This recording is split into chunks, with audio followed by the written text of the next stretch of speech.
In the Gun, episode 129. I'm Schuyler Cowan. That is the signal caller, Jed Drenning. We're going to have Phil Steele here with us in a minute, as we always do. Even though the regular season's over, we got Phil for the conference championship week, and then we're going to get him one more time sometime within the month of December to speak on the bowl games, including West Virginia's opponent and their destination. But we'll get to that here in a little bit. So, Jed, let's start things off here first. But first, a word here from our sponsor here, Bet Online, where the game starts. And where we'll start today is our recap of our picks against Baylor. We did a little something different last week. We actually had a bonus pick as well. So let's see how we did from last week's picks. What we should have had, Schuyler, is over-under on folk legends born in that game, because Yeah, we you're certainly not had kidding. one. Zach Frazier, Goodness deservedly so, as we've discussed so much this week. But okay, let's recap. This was a kind of an interesting week, interesting matchup in Waco. Our first prop bet last week, the Baylor defense had faced, going into the game, 27 and a half pass attempts per game. The reason we brought that up, that was the fewest pass attempts faced by a team in the Big 12. But interestingly enough, in the previous two games coming in, Kansas State and TCU had thrown 34 times on average against them. So we quite simply went with over under. Will West Virginia have more or fewer than 27 and a half pass attempts? I picked under,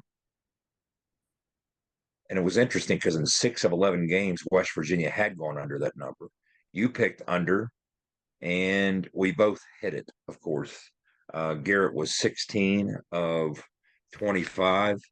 I have the game book in front of me to help us out with this. So under 27 and a half at 25. Number two, so we were both 1 for 1 there. The Baylor offense has allowed 7.3 TFLs per game. Again, this was going into the game, and that was the most in the Big 12. WVU defensively was averaging 6.2 per game.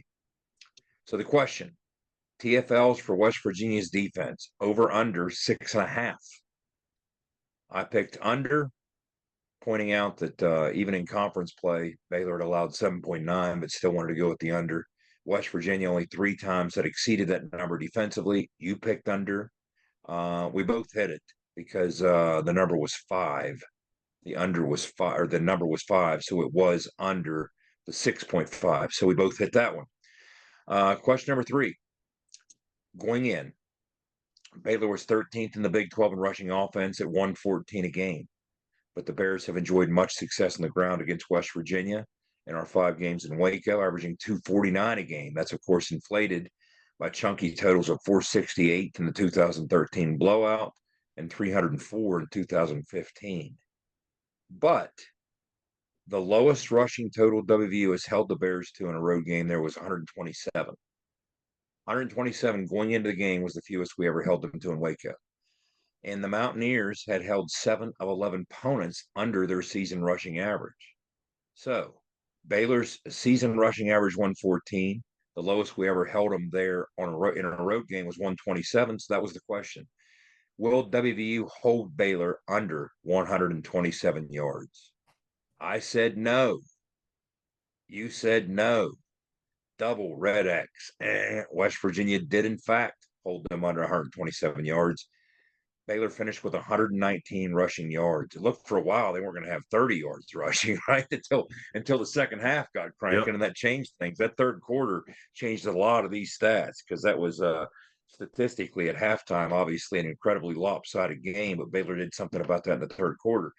And last week, for the first time ever, we had a bonus question. Our bonus question. And again, this was going in 11 games between these two teams since WVU joined the Big 12. The offenses have scored 38 plus points 11 times. Several times, both the offenses in the same game had scored 38 plus. In other words, 11 games going in. In those 11 games, that's 22 chances for an offense to score 38 or more. And it's happened in half those games 11 times out of the 22 opportunities. The question was, will one or both of these teams score 38 plus points Saturday night in Waco? I said no. You said yes. Final score, West Virginia 34, Baylor 31. Both were Hmm. under the 38. So I hit that one. So I was 3 for 4. You were 2 for 4. I'll So take that. that's how it shook 500 out. batting average. That's up from my 333 from last week. So, and Improvement. plus, I've noticed something too, Jed. You notice how like all these sports books throughout the year, like at the beginning of the season, that's like your best chance to get these picks right because as the season goes along, the lines get tighter. It's hard to pick They that. get a beat It's on it. yeah, it's almost like the same thing here. I mean, Christ, you had the 27 pass attempts, and it was 25. You Yeah. had the 5 tackles for loss, which was what 6.5 is what we set it at, and then the 38 points and it was 34-31. I mean, I'm working uphill here, so We really pulled these from a Vegas book that I know of. I mean, I mean, everything's out there somewhere in a Vegas book, but these are kind of just us coming up in yeah. whatever or less than creative way to come up with some prop bets to make this entertaining. At least we entertain ourselves. I hope we're entertaining the listeners with it, but we entertain ourselves with it. But so that's where we come up with them. It's just interesting how I don't know, but you're right. Sometimes we've landed pretty close to them. Yeah. And by the way, have you seen the Baylor cinematic recap yet that Big Daddy and his crew did? I have. Yes, I have. That stuff is chef's kiss, and I think we got to owe Big Daddy and his crew a big tip of the hat to all of their work that they've done throughout the season.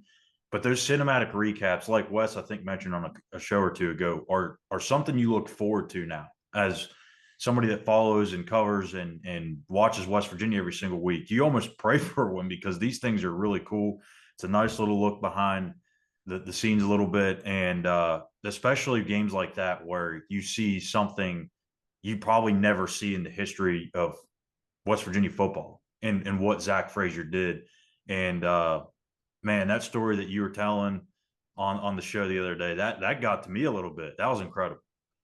Sometimes you don't see something coming, and that was really the first time I discussed it, and I didn't think that it hit me, and I'm telling you, it was the O line was impacted in such a big way, and I was seeing them get that news, and we've talked all year. This unit's so tight.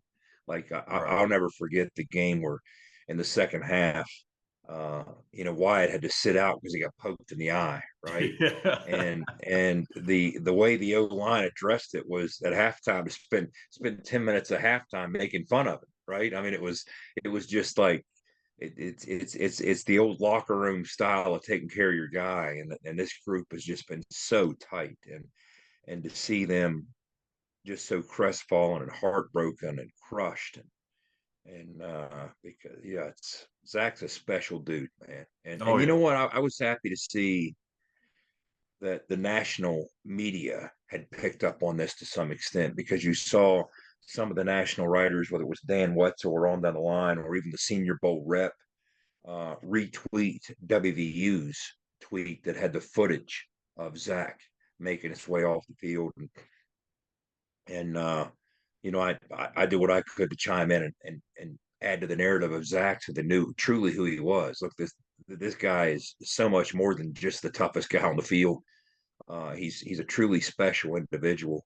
We've said so many times he had a family member that you can only communicate with through sign language. So Zach learned sign language to communicate with this young family member. Zach, the morning after the heartbreaking loss at Houston, Zach and Garrett are at the Children's Hospital visiting a cancer patient. He's a special dude, and Yes. somebody in the NFL is going to get a gem that is going to make their locker room just instantly better. And you talk about a guy who is the perfect one of the faces of your franchise in the NFL. That is what you want as the face of a franchise in the NFL. And you know what? We're going to have a lot of fun with some of these guys, whether it's Zach, whether it's Doug, as we track things. And of course, we got to track his progress from a recovery standpoint because he'll be on the shelf for a bit. His surgery went well, but you don't recover from that overnight. Right. So it's tough because it'll impact the Senior Bowl and all the time leading up to the draft. But yeah, what a night Uh, I mean, personally, he gave me a couple things that I'm never going to forget. I'll never forget him making his way toward us on the sideline. I'll never forget that. Yeah. I will never have that out of my mind. He was slightly to my right, about 12 yards, as he was doing that, I'd never seen that on a football field. I'd never seen And to have the that. situational awareness too, like that's just And Zach, I said the other night when we taped, he's a quarterback in a center's body. Uh, I would have been surprised if Zach didn't do that. Just understanding his mastery of the game and the situation, but I'd never seen someone an injured player acting with that level of alacrity or uh, just trying so desperately and so quickly to get off a field. I've never seen that. I've never seen an injured player like they were in a race to get off the field. I've never seen that happen, and I will never forget it. yeah, it's one of the best moments you'll ever see. Best and worst in the same time. Obviously, you don't want to see the injury, but for him to react that way and have that situational awareness, the way Brandon Yates stepped in, I mean, it was just all seamless. I mean, you could not have asked for a better transition. Hats off to Yates. Hats off to Matt Moore for making sure that they were prepared for a situation like that. Um, Incredible. And yeah, for someone that covers the NFL, somebody is going to be not just somebody. There's going to be a lot of these O-line coaches around the league. They're going to be pounding the table for Zach Frazier. They were already going to, just based solely off of what he had done on tape. But when you see stuff like that, and you see stuff like, or you hear stuff about him going to see the cancer patient and the whole stuff that we're talking about just him as a person, that's the type of stuff that can make a center go in the first round, because centers He's don't typically go in the first round, but No, they don't. that's somebody that I don't know that he will, but that's somebody that can definitely, at the end of the day, you can say he's got a first round grade at least. So hats He's off to he's Zach. Hats off to Zach Frazier. Hope that everything goes well in his recovery. And yeah, someone in the NFL is going to get a gem. That is for sure. So we're going to go ahead and take a break, and we're going to get to Phil Steele, get his thoughts on these conference championship games this weekend. And there's no West Virginia game this week, but we want to get his thoughts on all these games. And we'll do that right after this break from Toothman Ford. We all know cars cost less in Grafton. Nobody supports the blue and gold Mountaineers like Toothman Ford. With over 20 NIL deals and counting, Toothman Ford continues to rally behind our student athletes. And it's time we rally and support the dealer that supports the Mountaineers. Not only does Toothman Ford offer the best prices in the state on pre-owned, their never over MSRP campaign on new Fords guaranteed to save you thousands. Drive with pride all season long, knowing you're supporting the dealer that fuels our Mountaineers. Toothman Ford, where cars cost less, in Grafton and at toothmanford.com. If you work the land, you just got to be a jack of all trades type. There's just too much to do. So if you got to be a welder or a farmer or a ditch digger, that's just who you are that day. Then tomorrow, you can be somebody else.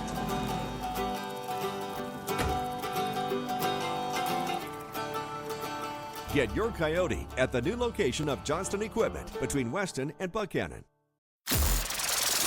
For more West Virginia Mountaineer football content, be sure to follow us on Twitter at In the Gun Podcast.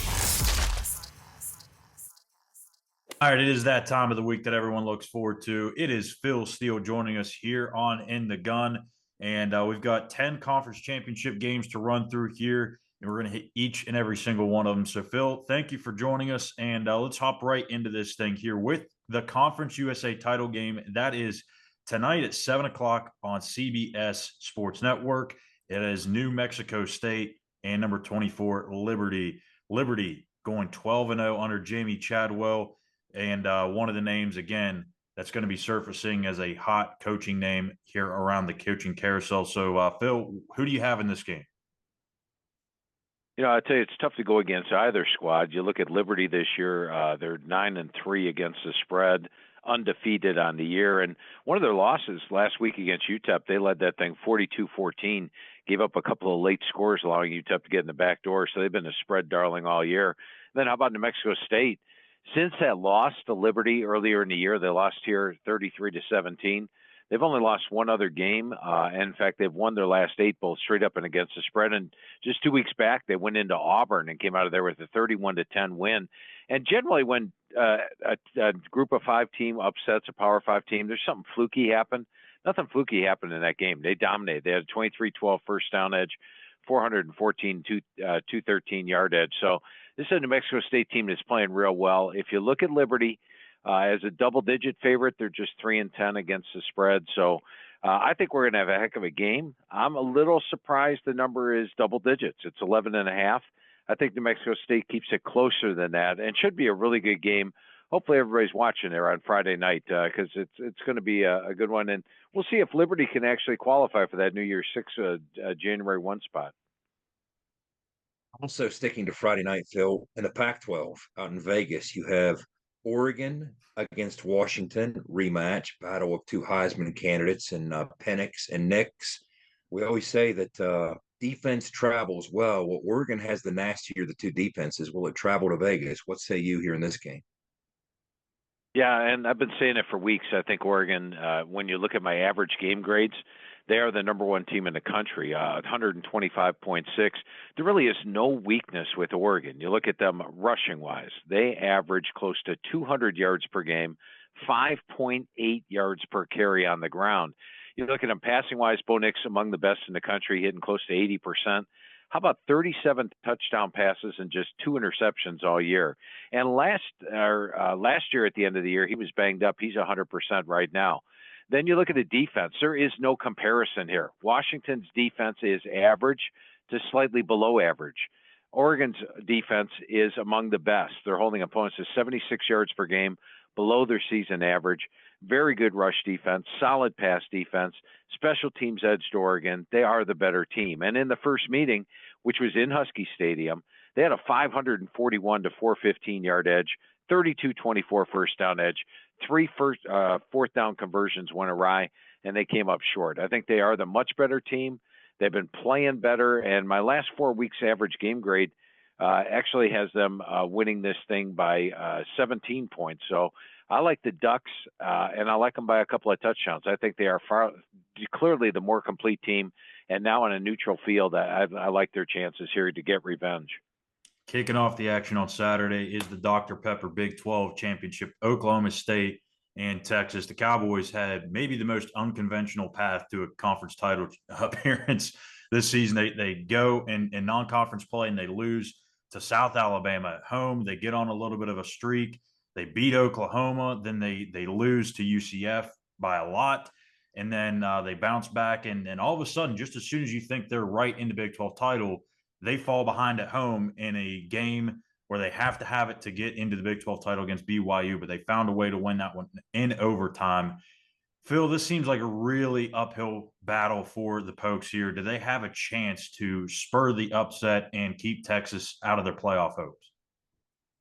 Well, I love Mike Gundy as an underdog, but we have just watching Oklahoma State the last few weeks. They have been extremely disappointing. You go back to the UCF game where they got blown out by 42. The Houston game, they trailed at the half, 23-19. You look at the BYU game last week, as you mentioned, that's one where they were down 24-6 at the half. Very lucky to come out of there with a win. Their defense over the last 4 weeks, basically over the second half of the season, not playing very well. They're giving up 446 yards per game in Big 12 play. Alan Bowman, their quarterback, only has a 10-11 ratio. And Ollie Gordon, since that Oklahoma game, really hasn't been 100%. And he comes out of the game a lot. And you've seen the run game has been, they had been averaging 6, 7, 8 yards per carry.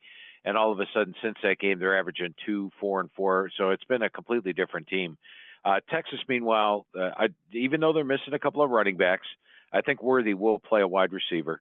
But they are just a team that is physically dominant. They're big. They're strong. They're fast. Every single unit that they have on the team is among the best in the Big 12, if not the best in the Big 12. And I think they're playing really good football right now. So even though Mike Gundy can pull some magic out as an underdog, I think Texas is the far better team and gets this win probably by more than the 15. I like Texas to win this one comfortably. Head up to Ford Field in Detroit for the MAC championship, Phil. You have Miami and Toledo. Toledo, 7.5 point favorite. There's reasons for that. Miami sits there at 10-2, but one of those two losses was to Toledo. Toledo's only loss, meanwhile, was at Illinois. They outgained Illinois, and since then they've ripped off 11 straight. What do you see playing out here? Yeah, Toledo's clearly the best team in the MAC. They are the most complete team. They've got Daquan Finn at quarterback. He's hitting 65% with a 21-8 ratio. They got Penny Boone at running back. Maryland transfer. He's got 1,359 yards rushing, 7.4 yards per carry. They've got the offensive line. They've got the receiving core, and defensively they're stout once again, as always. Now, Miami's got a really good defense, but offensively they just don't compare to Toledo. They're only averaging 333 yards per game. Their top running back is Rashad Amos, who's averaging 5 yards per carry, which is pretty good. But they lost Brett Gabbard a couple of weeks ago. It's Avion Smith.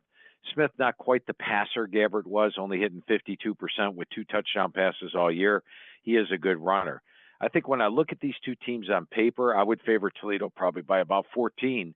But there's just some about the way Toledo's been playing as a big favorite, some of the way Miami's playing as a dog. When these two met in the first game, Toledo got out to a big lead, but only ended up winning the game by 4.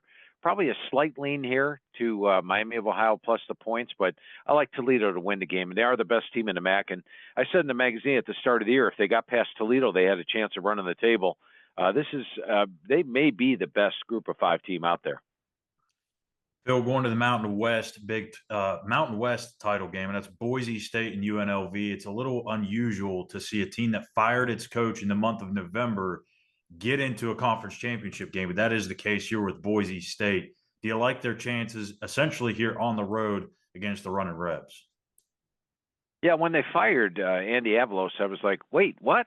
It's because they were in the mix of going to the Mountain West title game, and they ended up still getting there, beating Utah State handily and beating Air Force again last week.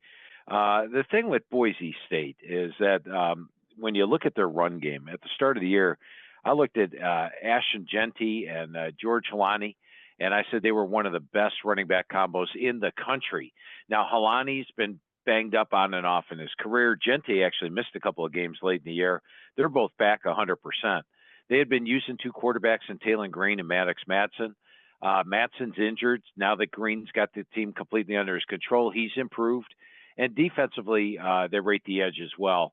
Now, they're holding opponents to 6 yards per game below their season average. UNLV allows 26 above. UNLV's probably here because they had the softer schedule. They didn't really play many of the big boys. They did get past Air Force, much like Boise did. But Boise's played the tougher schedule. I feel they're the better team overall. And the game's in Vegas. You know Boise's going to travel well. I think they'll have a good amount of the fans for the game as well. Tough to go against either team here, but Boise's only laying 2.5. I'm going to lean with Boise minus the points in that one. Well, here we go to Atlanta, Mercedes-Benz Stadium, the SEC championship game. Alabama, of course, coming off an emotionally charged win with that miracle finish in the Iron Bowl. But if anybody can stabilize their team after such a win, you'd think it's Nick Saban, who down the stretch, they keep surviving near miss after near miss after near miss. Maybe one of Nick Saban's better coaching jobs, heading into what appears to be a pretty complete Georgia team. Maybe not as complete as the last couple years, but they're kind of firing on all cylinders as well. What do you see shaking out in the SEC championship game, Phil? I see a great game. And while Alabama struggled in Jordan-Hare against Auburn last week, keep in mind Georgia struggled in Jordan-Hare earlier this year. They only beat them 27-20. It was tied 10-10 half. They trailed 17-10 in the third quarter, Georgia did, against Auburn. So both teams struggled in that stadium. This is an Alabama team that's so much better than the start of the year. And, back in the magazine process, guys, when I picked Alabama to win the West, a lot of people asked me in the offseason, why'd you pick Alabama? And I said, well, they're inexperienced. They lost a lot of talent. They don't have a great schedule. Nick Saban, how are you going to be the guy that picks against Nick Saban? And I didn't, and I'm happy I didn't. You could have made a case LSU to win the West, could have made a case for A&M to win the West or Ole Miss, but I went with Bama, and they delivered the West title. But this is a very good Georgia team. Now, Georgia rested a bunch of players last week. They rested Brock Bowers. They rested Ladd McConkey. They rested a few offensive linemen to be healthy for this game. And the Georgia Tech game was not as close as the final score. They were up by 18, about to score again. something like that, and they got intercepted in the end zone, and then Georgia Tech went down and got a late touchdown to pull within 8, so they were up by 15 before that. So I think it's just going to be a tremendous game. I would make it one of those toss-up games. I think Georgia does win. I feel Georgia is the better team. But the spread's actually up to 6, and I think Alabama's won something like 16 straight games in Atlanta. So it's tough to go against Nick Saban and Alabama. Tough to go against Georgia. I think it's going to be a great game to watch. I'm going to call the Bulldogs to win that one by 3. American Athletic Championship and SMU, before they head to the ACC here soon, they're going to get one more chance at crowning themselves as a conference title or champion here in the AAC. SMU, Tulane, two pretty good offenses, two pretty good quarterbacks that a lot of people don't know a whole lot about. This is a big one, Phil. I think both teams can improve their bowl standing, certainly with a win here. Yeah, and I thought these teams were going to meet. And last week in my analysis of the game, I was looking at it and I said, boy, I think SMU is the best team in the American Conference. I'm going to pick SMU to win outright on the road when they face Tulane. And then what happens in the second quarter, Preston Stone, their starting quarterback, goes down to injury. I do not think he's going to play here. I think it's going to be Kevin Jennings at quarterback. So now you've got a backup quarterback going on the road to Tulane. And Tulane's got a hell of a defense. They're holding opponents to 75 yards per game below their season average. That's number 15 in the country. SMU also has an excellent defense. They're holding opponents to 78 yards per game below their season average. But now you got Michael Pratt against a backup quarterback. I think Smooth's got the more potent offense, but now you've got a backup quarterback. So that sort of throws the whole thing out of kilter for me. Tulane is right now a 3.5-point favorite in the game. I'd probably lean with SMU plus the points because I thought they were going to win outright prior to Stone's injury. But it's probably going to be another really interesting game to watch. Tough to go against Tulane at home, though. Boy, Alabama, Sun Belt Championship. This has been a kind of a below-the-radar rivalry game that doesn't get enough credit, I think, in the last decade or so in college football. You got Appy State coming to town at 8-4 against the Troy team that stands at 10-2 with only 2 losses to a really good JMU team, and on the road, Manhattan, Kansas against the Wildcats. What do you see shaking out in the SBC title game? Yeah, I tell you, John Summerall's done a tremendous job at Troy in his 2 years there. And going over the team with them this year, they lost a lot on defense, and last year they were just absolutely dominant on defense. Guess what? They still have a dominant defense. In fact, even better than last year, holding the opponents to 86 yards per game below their season average. And this year, they have a little bit more of an offense. They're letting Gunnar Watson throw more. Last year, Watson threw for under 3,000 yards. This year, he's already over 3,000. He's got 2 games left. Vidal at running back is a real treat to watch. He's got 1,350 yards rushing, 5.3 yards per carry. So I think Troy's a very dangerous team, and they're at home. However, anytime App State's an underdog, I'm going to take them. Now, they've struggled as a favorite, but there was a streak where they had about 18 straight games as a favorite. And then all of a sudden, they were an underdog at Georgia State. They won. An underdog at James Madison. They won. And earlier in the year, remember, they were an underdog at North Carolina, and they nearly beat North Carolina. In fact, they almost knocked off North Carolina 2 straight years. They knocked off Texas A&M last year as a dog.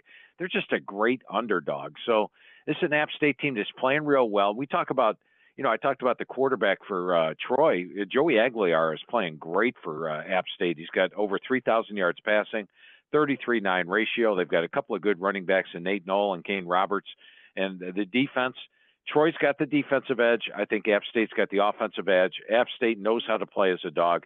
I'm going to take App State plus the points in a possible upset there. Big Ten championship, Michigan and Iowa. And out of all the teams that are vying for a spot in the college football playoff, I think Michigan's probably the safest. You can tell me if I'm wrong here, Phil, but Iowa obviously doesn't have much offensive firepower. Week after week, they seem to be setting a new record in terms of the lowest total in college football history heading into the week. So do you feel like this is a pretty easy game here for the Wolverines? Yeah, 24.5 was the total last week, guys. I can remember it was tough to get below 35, and still Iowa went under the number. I tell you what, coaching wise, I have so much respect for Kirk Ferentz. This guy just he doesn't care about flashy He's blue collar, their defense, their special teams, and somehow, some way at the end of the game, Iowa's on top of the scoreboard. Now, the last two championship games, last year when Michigan was in the championship game against Purdue, it was close at the half. It was 14-13. In fact, they were outgained by 100 yards at the half by Purdue. And then the second half, it just turned into a 43-22 rout. And then 2 years ago, when they hosted Iowa, once again, a close game at the half, 14-3, turned out to be 42-3. I find a tough time going against Kirk Ferentz. I think that somehow, some way, his defense will keep him in this game, and could be a good game. But I mean, they have lost their quarterback, Cade McNamara, and Deacon Hill is a quarterback that's hitting below 50% of his completions. He's got a negative ratio. They lost their top two receivers, both tight ends, and Al and Reganey. They lost their top defensive player, who's one of the top defensive players in the country, and he's out for the year. But I'm not going to bet against Iowa because Michigan's laying 23. But I do think Michigan wins the game. You know what, guys? I'm going to go with the under again in the Iowa game. What the hell? It's 35. That seems high for an Iowa team. I think Iowa's going to keep this one closer than expected and a lower scoring game. But, yeah, I think Michigan comes out of here a winner. Finally, to wrap the weekend's action up, final conference championship game Saturday night on ABC. Louisville, Florida State. Interesting matchup. Of course, Jordan Travis a couple weeks back against North Alabama got knocked out. Star quarterback for the Seminoles. You got two of the top three defenses in the ACC pitted against each other here, Phil. It kind of feels like Louisville, at least with the number one rush defense in the conference, is built to force Florida State to throw the football and find out if they do have a quarterback. What do you see playing out here? Yeah, and do keep in mind, though, that I know Tate Rodemacher and Florida State struggled last week. They only had 220-some-odd yards against Florida, needed a late touchdown to get the cover in the game. But last year, at the half, when these two played, the game was Louisville 21-14 at the half. And guess what? Jordan Travis was out of the game. So in the second half, they had to go with Tate Rodemacher. And I'm watching the game, and I'm like, okay, it's a done deal. Louisville's won this thing. Tate Rodemacher led Florida State to 21 points in the second half and a comeback win, 35-31. So, Rodemacher has played against the Louisville defense last year, did well, threw for 109 yards and 2 touchdowns in that second half. So he's got experience against Louisville, actually, although it was a different Louisville team, different head coach. I like the way Louisville is playing all year long this year. They disappointed me last week against Kentucky. It was a game they led by 10 a couple of times, gave up kick return touchdown and a couple of momentum swings, a couple of big fumbles that they had. But I do think Louisville's a team capable of playing with Florida State. And with Rodemacher in there as opposed to Travis, you got to think Florida State's not quite 100%. So I think Louisville's got a shot at upsetting them. I know there's a lot of folks out there that are going to be rooting for Louisville. Fan bases across the country rooting for Louisville to knock off Florida State, knock them out of the playoff, and open up a spot. But I think it's going to be a really good game. I would side with Louisville as a possible upset, but I think it's just going to be a really good game. Tough one for me to pick. Tyler, if you notice, that's what makes Phil Phil. Who else this week has talked about Rodemacher actually playing the second half against Louisville last year? I'd completely forgotten that. Tip of the cap, Phil. That was a great piece of information. I completely forgot that happened.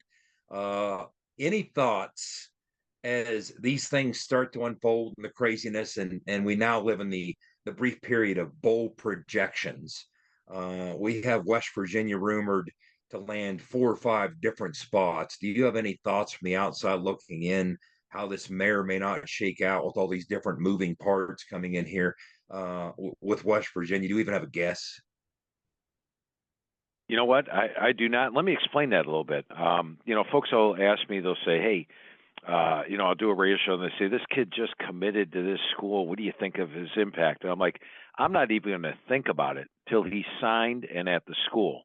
Then I'll worry about how he's going to impact it, because I'm not going to waste a single ounce of my energy because the kid's going to possibly transfer. So I'm not going to worry about what bowl game these guys could possibly be in. You know what I'm doing right now, guys?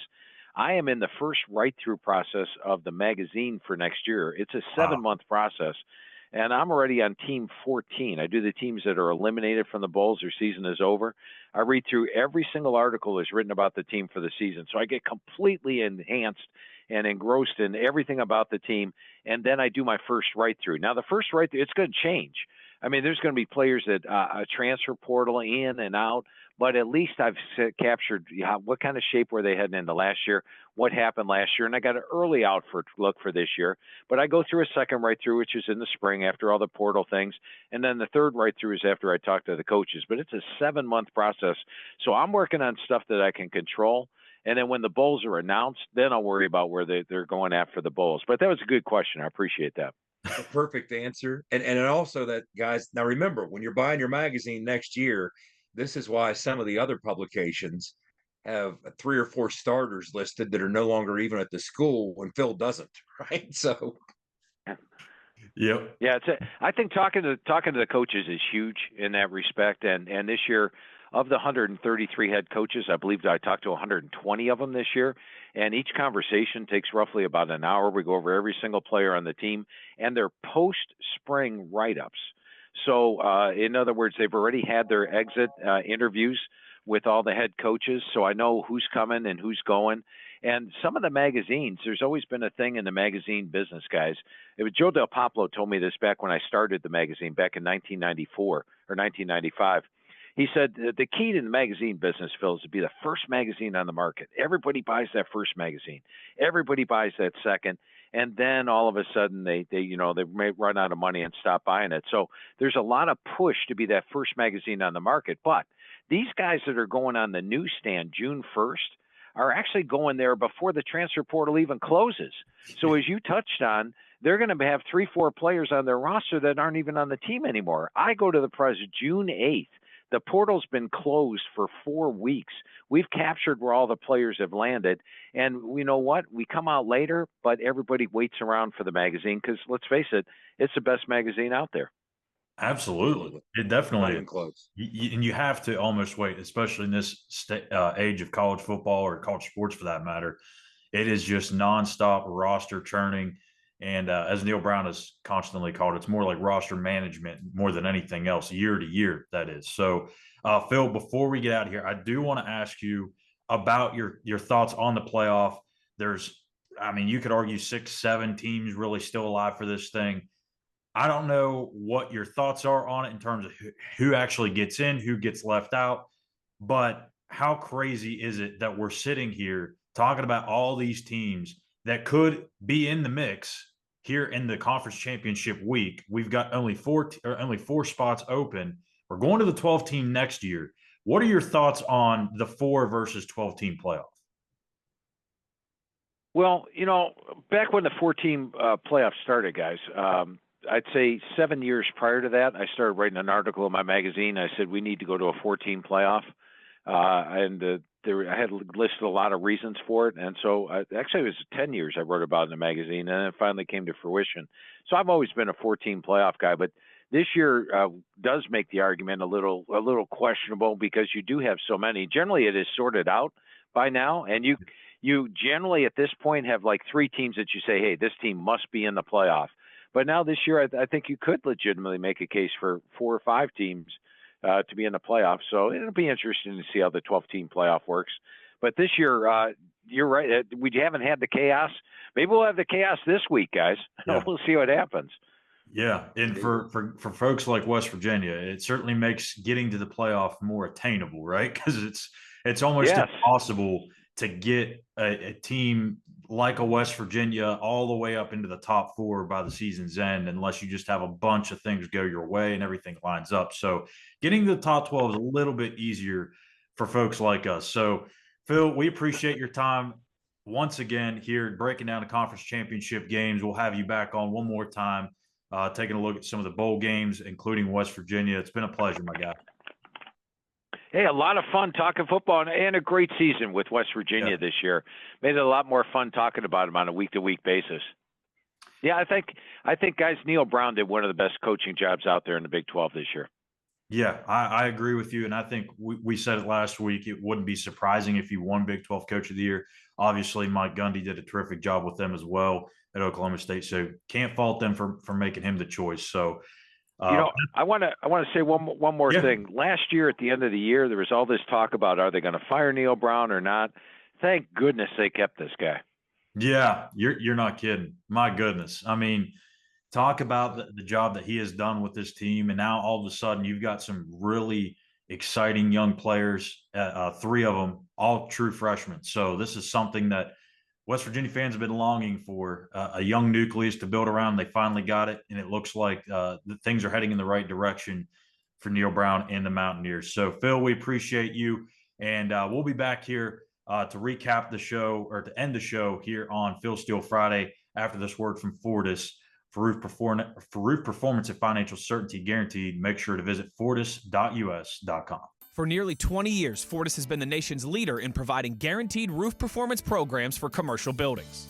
Fortis offers roof performance solutions that feature extensive initial and ongoing reconditioning for commercial buildings as an alternative to traditional replacement, with long-term performance guarantees that are backed by global leader Lloyd's of London. Fortis offers a comprehensive range of roof performance management programs that provide financial security, extend the life of our customers' roofs, and make a significant impact on ROI. Fortis is currently improving performance and increasing ROI for customers at more than 4,800 locations, with more than 140 million square feet protected, including many Fortune 500 companies that have turned to Fortis to save money, gain financial certainty, and extend the life of their existing roofs. Fortis has helped customers save more than $520 million in capital roof replacement costs for an average ROI of over 250%.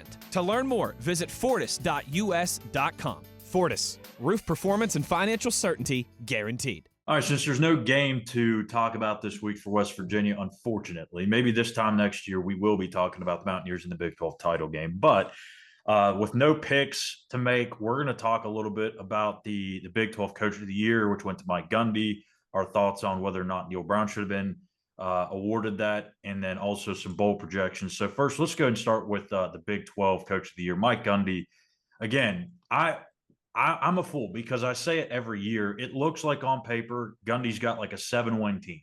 This year, I was like, man, there's really no chance. Like, this is the year he's going to have a down year. They get off to a slow start. They're barely beating Central Arkansas. They get crushed at home to South Alabama. And you're like, man, there's no way that he's going to figure this out because they're playing merry-go-round with three quarterbacks. And then, I'm stupid because it's Mike Gundy. He's going to figure it out. They go on to win 9 games to get into the Big 12 title game. Not shocking at the least that they figured things out there. But I got to say, Jed, I think Neil proved a lot of people wrong. And I think also part of this is why he's not voted as the Big 12 Coach of the Year, because people don't like to admit they're wrong. And boy, were they wrong on the Mountaineers. Sure were. And, let's start with Gundy, your Big 12 Coach of the Year winner. There were so many chances for him to really lose things out there. And it just didn't happen. I remember the chatter of, there's going to be a mutiny on Saturday, and if they lose, half the team's quitting. And do you remember all these rumors that were swirling around? It was bad. Of course, a lot of them, the flames were being fanned by Oklahoma people, but there were so many chances for things to go south. And when they got boat raced by South Alabama, and a South Alabama team that turned out to be 6-6. Now, South Alabama did spend their offseason committed to pulling that upset. Their whole offseason. Oh, yeah. They kind of sold their soul to go to Stillwater and win that game. And it caught up to them because they finished 6-6. But they could have gone in a whole different direction. But instead, they looked in the mirror. Gundy, what did Ollie Gordon have? 3 or 4 carries in that game? They were a fundamentally different team, especially offensively. So they looked in the mirror and they said, what do we got to do differently? And they reinvented their entire running game. They've been leaning into a lot of zone concepts, very heavy zone. They went more gap scheme, more physicality, more downhill. And I really think the turnaround with Oklahoma State started in the loss at Iowa State the next week. The loss at Iowa State against John Heacock's defense, they lost, 34-27. But the run game that would carry them for the final couple of months of the year was born in that game.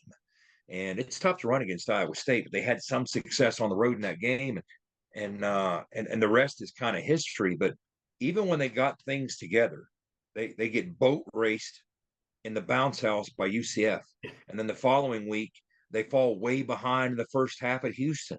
Well, they found a way to circle the wagons, bounce back, win the Houston game. I've often said, look, postseason coaching awards, whether at the college level, at the pro level, doesn't really matter. The strings that seem to thread them together. It's often a narrative of overachievement and overcoming things. So not just do you overachieve the station that people expected you to land in, but you overcome the setbacks along the way to overachieve. And Oklahoma State did both those things. And for that matter, so did West Virginia.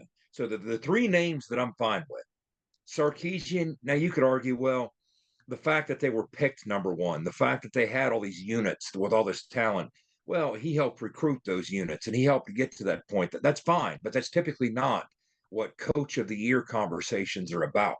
They're about overcoming and overachieving.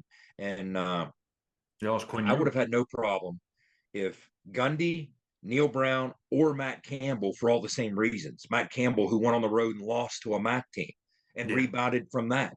They had to overcome that setback. So to put things together down the stretch and put together a much better year than what it looked like they earlier in the season were going to have. So those are the three names: Gundy, Coach Brown, and Matt Campbell, that I would have had no problem with. I always say that as a Steeler fan on the NFL front, okay, again, I talk about overachieving and overcoming things. Chuck Noll won 4 Super Bowls. Now, Chuck Noll won 1 NFL Coach of the Year on. Do you think it was when he won a Super Bowl? No. Nope. It wasn't. His only NFL Coach of the Year honor wasn't in one of his 4 Super Bowl seasons. It was in 1989 when the Steelers opened the season with a 51-0 loss to the Browns. In week 2, they got beat 41-10 by the Bengals. So you're outscored 92-10, and you're 0-2. They rebounded to win 9 of 14, earn a wild card berth, went on the road, shocked the Oilers, and almost upset Elway in Denver. That was Chuck Noll's 1 NFL Coach of the Year. You see, it's not one of his Super Bowl seasons. That's the Sark conversation. The Gundy conversation is overcoming the South Alabama blowout loss at home. That's what Chuck Noll did. It works in college. It works in the NFL. These are the threads that string these things together. Those are the narratives that typically propel you to a Coach of the Year award, much like Mike Gundy won. And I have no problem with it. As I said, if it would have been any of those three names, Gundy, Coach Brown, or Matt Campbell, I'm fine with it because those are the parallels with those three stories there. Yeah, I'm with you. And typically, I would say like the team that is picked to win the league and wins the league, I would say there's no reason why that coach should be even in consideration because you're expected to finish there. I think the only reason I would say maybe I would give some consideration is because they did lose Quinn Ewers for a little bit and they had to overcome that. But still, I mean, it was they have so much talent on that team that they really didn't need Malik Murphy to do a whole heck of a lot. So, but back to my point there towards the end with Phil is this could not have worked out any better for West Virginia or its fans because if this season ended the way the previous 4 seasons did, we're talking about maybe having a coaching search and a ton of guys heading to the transfer portal. And you're reloading, and all of a sudden this thing gets set back a couple of years. We saw at the early portion of the season how Colorado was being hyped up as, oh, you can turn it around in 1 year. Well, we eventually found out that depth was a major issue, and you can't win when you go and pull 70, 80 guys out of the portal. So for this team to turn it around, the other point, yeah, to your point, even if you can turn it around in a year, much like TCU last year, lightning in a bottle. The sustainability piece in the modern era of the portal is completely different than what it once was. Right. You might be able to, blow things up with a big portal class and hit more than other teams hit like TCU did last year, and then find a way to come back in the fourth quarter and overcome all these double-digit deficits and all that. You're really Lady Luck really smiled on. So that was a magical season for a bunch of reasons, and more power to them. But to sustain that is difficult because a lot of those portal guys are one and done. Yeah. Whereas in the Look at past, TCU this year. sustainability was what you built your program. Well, now you got to reinvent your roster, or at least a third to 40 or more percent of it each year. So you might be able to turn it around in a year if everything breaks your way as it did with TCU. But then what do you do to sustain it? Because look where TCU is standing now, a year later. So Not they have to even in the do it bowl game. again. Yeah, that's right. They're not even in a bowl game. So those are the two complications of it. First, it's difficult to do, as you touched on with Colorado, the depth issue, all these different things that caught up to them. But second, even if you do all those things right, in college football 1.0, if you would have had a season like TCU had last year, in large measure, it was because of a very fortified roster and freshmen, sophomores, juniors, and seniors, and a lot of them are going to be back next year. So of course Yeah. you're building towards something. Well, that's not the case now. So you have to reinvent it each year to do it again and sustain it. So there are challenges across the board. So yeah, continue. Yeah, and there also is, like I said, with West Virginia, if you won 6 or 7 games, or maybe even 8 games, and it was a bunch of older guys playing, and you really didn't have anything to really build on in the future with, you'd be like, okay, but what's coming next? When you have Traylon Ray, Rodney Gallagher, Jaheim White, and some of those young kids on the defensive side stepping up, you're looking at this thing saying, man, this could not have been any better. You win 8 games and you've got a young nucleus to build around. So I think that's why 2024, or this offseason that we're about to enter, is probably going to be the most hyped offseason that we've seen in Morgantown probably since 2018, heading into the 2018 season. If and this If is you the can keep them all. conversation, roster retention is as Right. critical as roster management. I And mean, that's right now. we in the blink of an eye, we saw 3 starting quarterbacks in the Big 12 in the portal before you could sneeze. Yeah. So everybody's going to lose players. We just don't know who they're going to be, including West Virginia. So roster management is more critical than ever, of course. But a big piece of that is roster retention. Okay. What can you do with working magic with your trust? That's going to be a smaller number than a lot of other schools you're competing against have. What can you do to be creative? What can you do in the portal to out scout other teams and replace some of what you lose? Because everybody's going to lose players. I mean, mark it down. I don't know who it's going to be.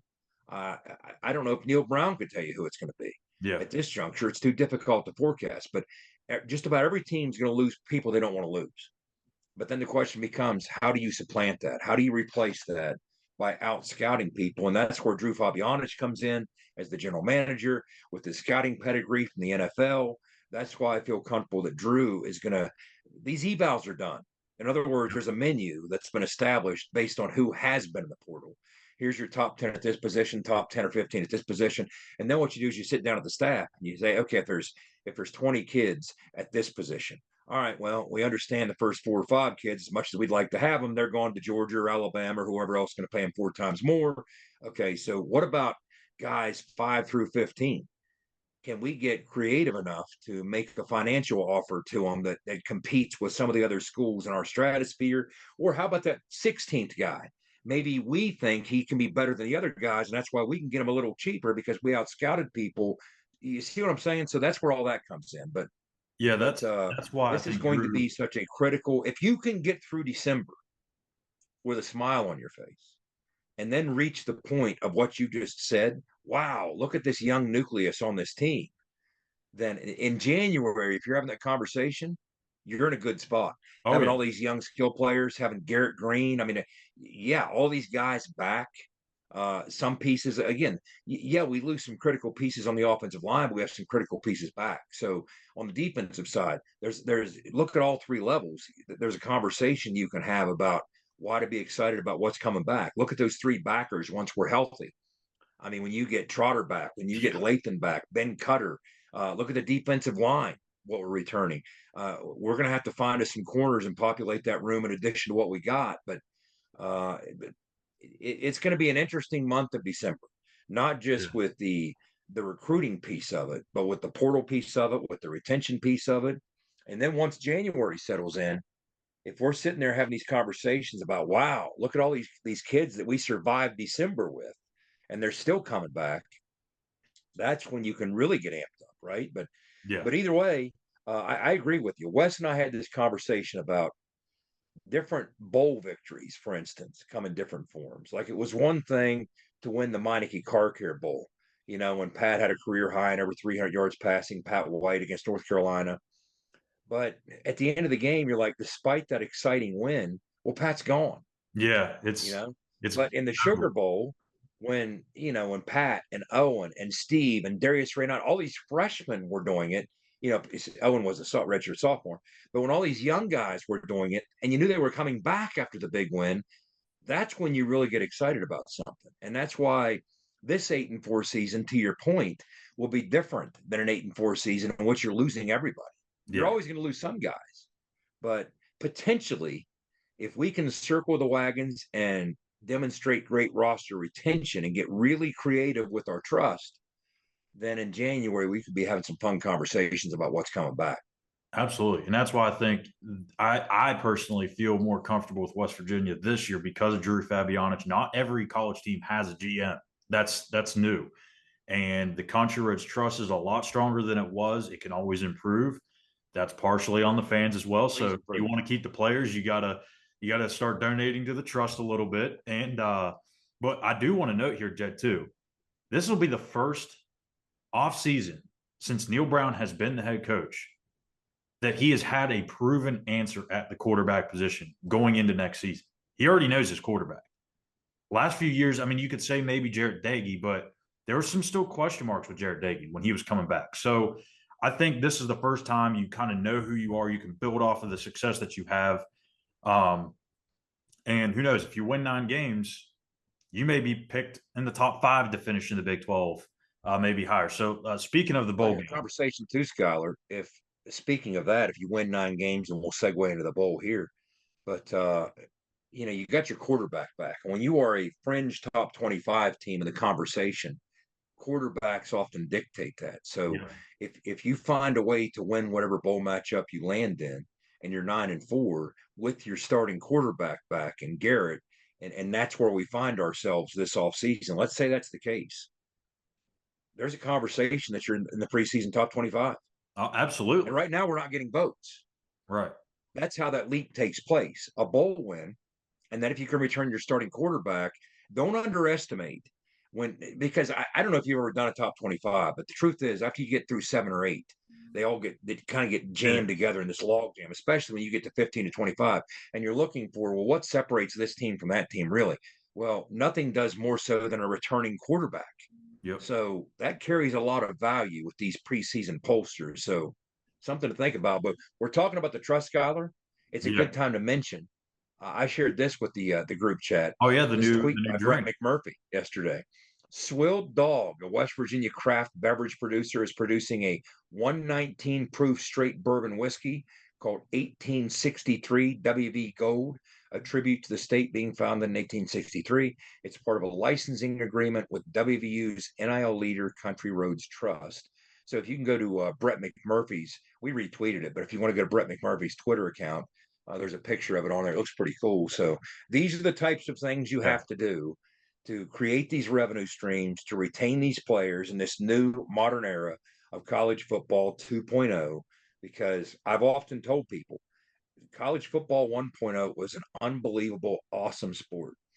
But unfortunately, Major Harris might have been a great player for Ohio State, after his exciting freshman year instead of for West Virginia. In college football 2.0, that's what you got to deal with. You didn't have to deal with that in college football 1.0. Back in the old days, you could develop players, keep your whole roster for 4 or 5 years, overdevelop, overtrain, and churn out a bunch of NFL guys because you had your players in your room for 4 or 5 years. That's so much more difficult to do. Program development now than more than ever. So you have to come up with things like this to try and retain your roster.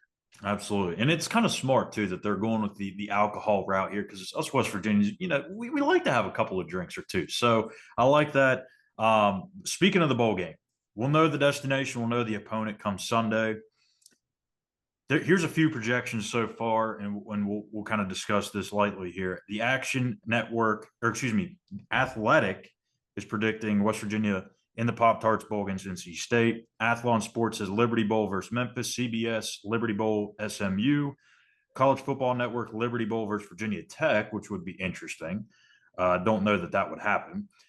College Football News, Lockheed Martin Armed Forces Bowl against SMU.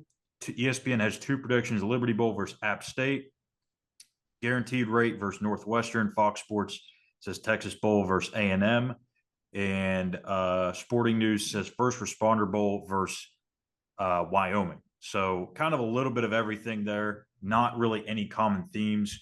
A couple of weeks ago, it seemed like it was almost a sure bet that West Virginia was going to end up in that Guaranteed Rate Bowl.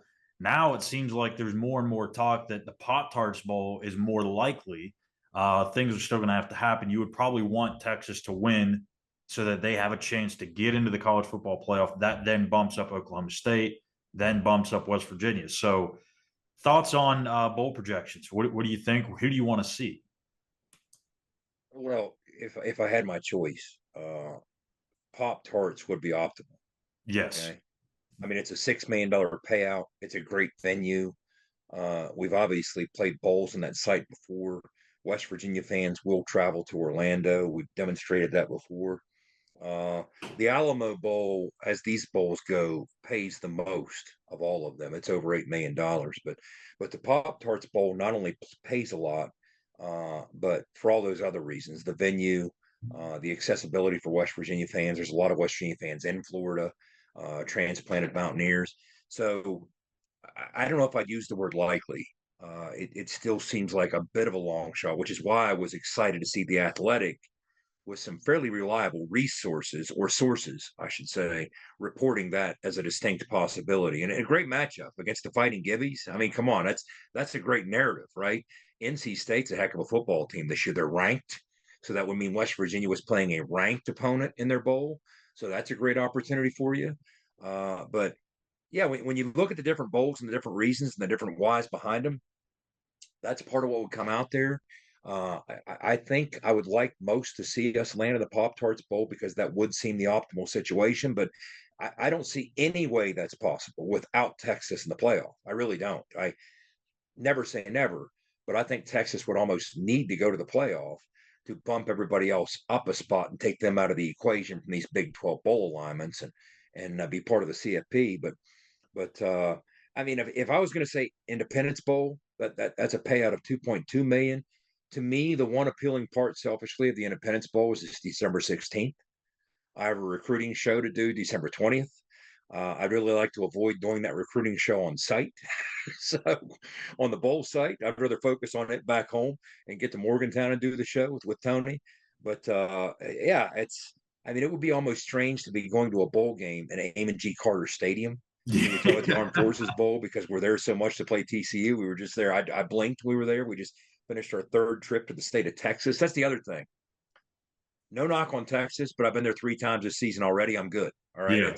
That was my 25th regular season game in the state of Texas as a member of the Big 12. I'm good. I'm good with Texas. We can move on to another state. I'll take Shreveport, but Memphis, the appeal would be the matchup. And the proximity also. Yeah. So that'd be interesting. Put the Black Diamond Trophy, on the table and see where it goes. But yeah, I mean, it's fun to see because these different people for different reasons. Some people just completely it's a shot in the dark. They have no idea what they're talking about. They just know that the affiliations are with the conference or with the bowl, and they just randomly grab a team and throw it out there and publish it. And people talk as if there's some merit to it. Well, I saw it published in such and such, so that could have. But whereas, again, I think what you saw with the Athletic, at least it's reaching the point where some relatively reliable sources are suggesting, hey, this could happen and that could happen, and West Virginia will be playing NC State in the Pop-Tarts Bowl, so let's hope. That'd be pretty cool. Now, correct me if I'm wrong, but if West Virginia and Virginia Tech were matched up, West Virginia could technically say that they're not putting the trophy up for grabs for that game. Is that right? I would think, but why would we do that? I would think they would just play for both trophies, the bowl game and the Black Diamond. But I think I've either read or heard that somewhere before. Could be wrong, but yeah, I'm with you. Yeah, it could be. I'm with you. I'm wanting to see Pop-Tarts Bowl. Selfishly, I'd like to play NC State because I can't stand NC State. And I'm in their backyard. I'd like to see them maybe play Carolina. That'd be a good matchup with Drake May. My wife would probably don't have no idea who to root for in that game because she's a Tar Heel fan. So, but if it's not the Pop-Tarts Bowl, I'm with you also. And I wish it and hope it's the Liberty Bowl because I think the Liberty Bowl is an interesting situation and you can get a good matchup there. I just don't want to see Rutgers. I don't want to see Rutgers. I don't want to see Air Force. I don't want to see any of these teams that don't have any sort of history. I want somebody that you can go and beat in the bowl game, get that 9th win, that has some respect to their name long term. And that will really put that momentum in full motion into the offseason. Well, Air Force, it feels like it has vibes of that Liberty Bowl against Army. Yes. In other words, that was so challenging to prepare for, and that was a good Army team. And it's always difficult to prepare for those academy schools offensively. But as I see it, I'd like to play a ranked team. Yeah, I love that. And the only scenario I see that, again, there's other scenarios maybe I haven't thought of, but NC State might be the most likely. If you win, you can maybe finish the season in the top 25 with a 9-4. Well, again, you have to start by getting votes, then climb through that pack. But who knows? But to me, it's all about working towards 24. You know. Yep. I mean, if you finish the season even getting some votes, that's a step ahead. And then you get into some of the reasons we talked about earlier that maybe you find yourself at 9-4 with a top 25 possibility preseason next year. Absolutely. So that'll do it for us. Another week of coverage. No game this week, but we'll be back next week having some more episodes going up. If you don't know when they're coming, just make sure you hit that subscribe button. It's the easiest thing to do on YouTube. Go and find our channel at In the Gun Podcast. Hit that subscribe button. Hit the like as well. Follow us on X at In the Gun Podcast. And we'll be back. We've got a lot more stuff to talk about this offseason. Signing days coming up, transfer portal.